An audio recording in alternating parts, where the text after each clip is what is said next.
నమస్తే అన్న. నమస్తే అన్న. ఎక్కడన్నా? పోచంపల్లి అన్న. పోచంపల్లి. పార్లమెంట్ ఏది వస్తుంది?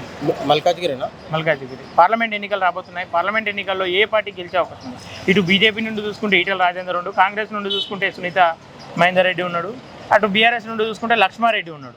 ఈ ముగ్గురిట్లలో ఎవరికి ఎక్కువ ప్రభావం చూపించబోతారు? జనాలు ఎవరి వైపు ఉంటారు మల్కాజ్గిరిలో? బీజేపీ వైపు అన్న ఈటెల రాజేందర్ గెలుస్తాడు. ఎందుకు? ఎందుకంటే ఆయన గతంలో కూడా తెలంగాణ రానికి కారణం ఆయన పాత్ర ఎంతో ఉంది.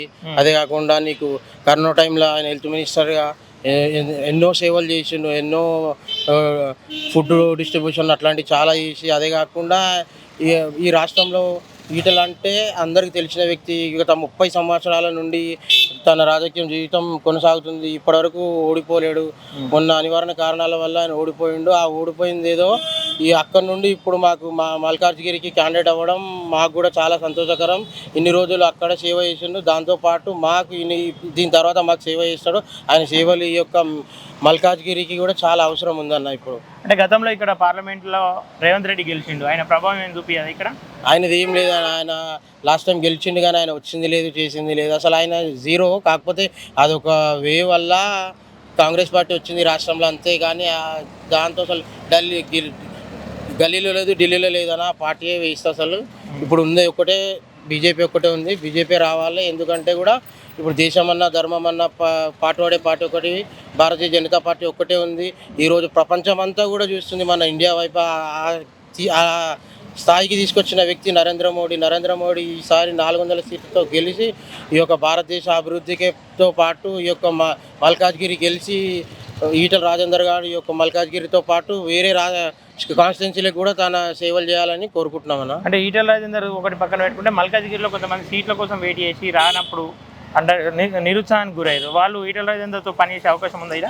అలా 100% చేస్తారు. కాకపోతే ఎవరైనా గెలవాలని ఉంటుంది, సీట్ రావాలని ఉంటుంది. కాకపోతే ఈటెల రాజేందర్ గారికి ఇచ్చారు. ఆయన అందరినీ కలుపుకొని పోయే వ్యక్తి. ఆయన కష్ట సుఖాలన్నీ తెలుసు. ఆయన కింది స్థాయి నుండి ఆ స్థాయి వరకు వచ్చిండు.